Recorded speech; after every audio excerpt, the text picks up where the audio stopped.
Já ouviu falar de cirurgia para enxaqueca? Será que funciona mesmo? Hoje esse é o tema do nosso vídeo.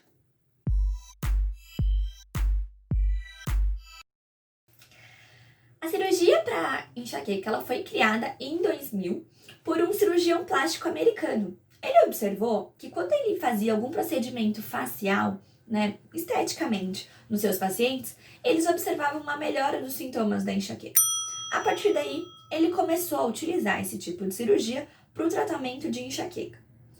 Pois é, mas como que funciona essa cirurgia, Fer? Ela é uma cirurgia pouco invasiva, na qual ele realiza a descompressão de ramos dos nervos que são responsáveis pela sensibilidade da região da face, do couro cabeludo e do pescoço.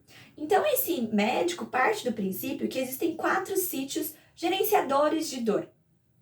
Eles ficam na região frontal, na região temporal, na região occipital e na região rinogênica. A partir desse princípio, como que acontece a cirurgia? Ele identifica de acordo com a região que o paciente sente a dor mais intensa da enxaqueca, e aí ele faz uma descompressão desse ramo, desse nervo que é responsável pela sensibilidade dessa região. Então pode ser que um vaso, um músculo, uma fáscia estejam comprimindo esse nervo e aí ele descomprime essa região e com isso acredita-se que existe uma diminuição dessas dores. Em 2005, esse grupo de pesquisadores referente a esse médico cirurgião plástico publicou um estudo em que eles realizaram a cirurgia em 125 pessoas e mais de 85% desses pacientes relataram uma melhora das crises de enxaqueca, sendo que, segundo eles, 35% relataram que o problema tinha sido totalmente resolvido. Nesse momento você deve estar pensando, meu Deus, descobriram a cura para enxaqueca. Não é bem assim. Tanto a Sociedade Americana de Cefaleia quanto a Sociedade Brasileira não recomendam a realização dessa cirurgia.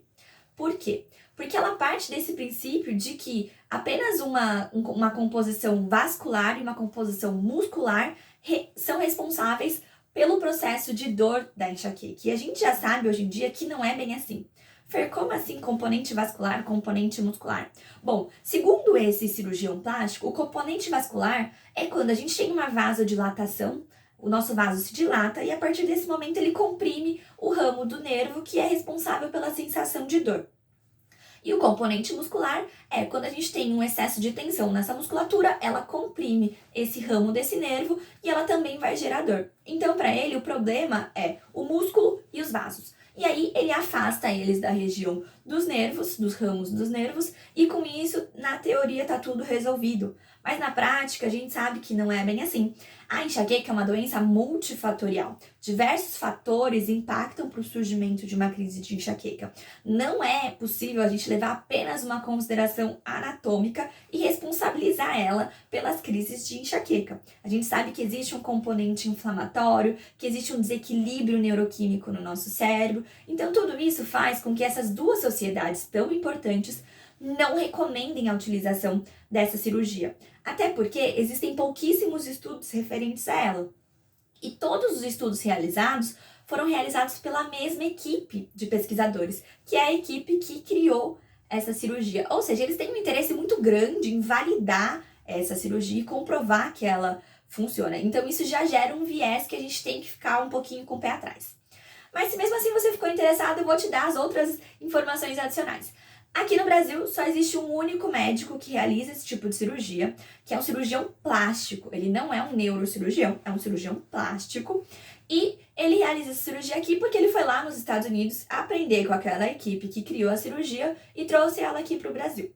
Fer, quanto custa uma cirurgia dessa? Bom, ela pode variar aí de 5 mil a até 40 mil reais. Ela tem um ticket bastante caro e é muito importante você ponderar se vale mesmo a pena você submeter a um processo cirúrgico na qual existem poucos estudos que comprovem a eficácia dele. Vamos lembrar aí que existem diversas outras formas da gente tratar e controlar a enxaqueca, principalmente formas não medicamentosas também. Então não adianta a gente pensar, nossa, eu já testei 50 remédios diferentes, eu já fiz de tudo, pra mim eu já fiz de tudo, então agora eu vou apostar nessa cirurgia. Não, muito provavelmente você ainda não testou todas as mudanças de hábito necessárias. Se você tem dúvidas sobre isso, me manda um inbox que eu explico como a gente consegue fazer essas mudanças e eu consigo mostrar para você o resultado das minhas pacientes em relação ao controle das crises apenas com mudanças de hábito. Gostou desse vídeo?